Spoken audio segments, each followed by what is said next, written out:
Well, Jack talked about all my brothers and sisters and share with everybody growing up and what you know about them. Well, let's start off with the oldest, and we'll go on to the caboose. Okay. That would be you. Bob, I think he's older than I am, but Bob was the most bravest kid.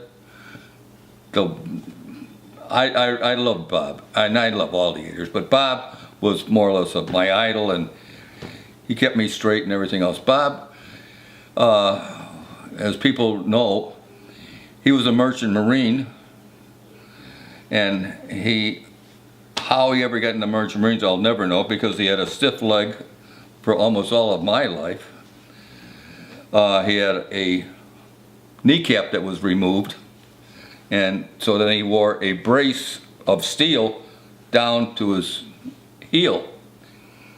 And every summer, Aunt Seal would get a hold of me, and then I would have to talk to Bob to get him into the hospital, because he didn't want to go, because they would sandbag that leg and straighten it again, and then he'd have to wear a cast all summer long. This was on for years.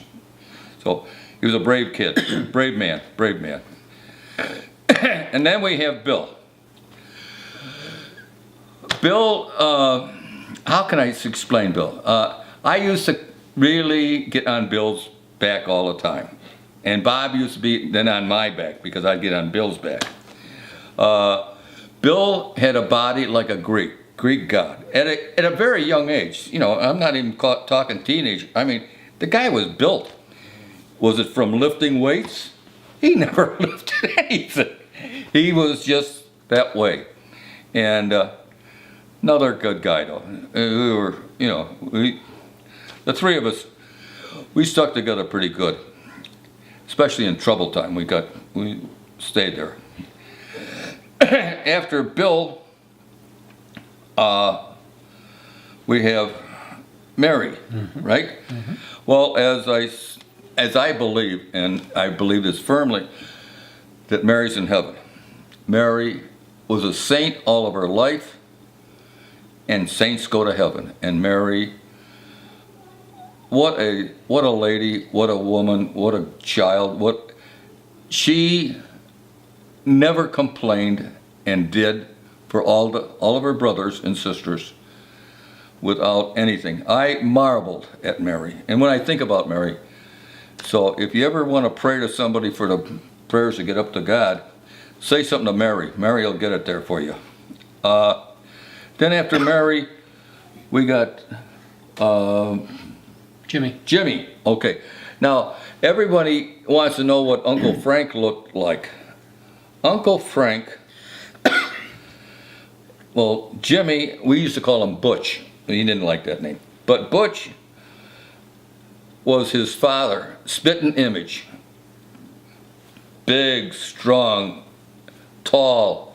That was Frank Ader. But Butch was just a nice guy, and he used to do his homework, Aunt Seal said, on toilet paper sometime. He was very smart. All the Ader's kids are smart. They're unbelievable. And I said, now after Butch, we got Betty, and I called her Betty Lou. I know Betty Lou now is churning in her grave because I'm calling her Betty Lou, because I used to tease and tease and tease. Betty Lou was positively beautiful. Beautiful girl. She was a cheerleader, wasn't she? Baton and everything. I mean, and she was just bubbly. I would believe that my Aunt Seal was like Betty Lou. That's what I would think, because she was bubbly, and my Aunt Seal was always bubbly. And then after Betty, we got Artie, right? Mm-hmm.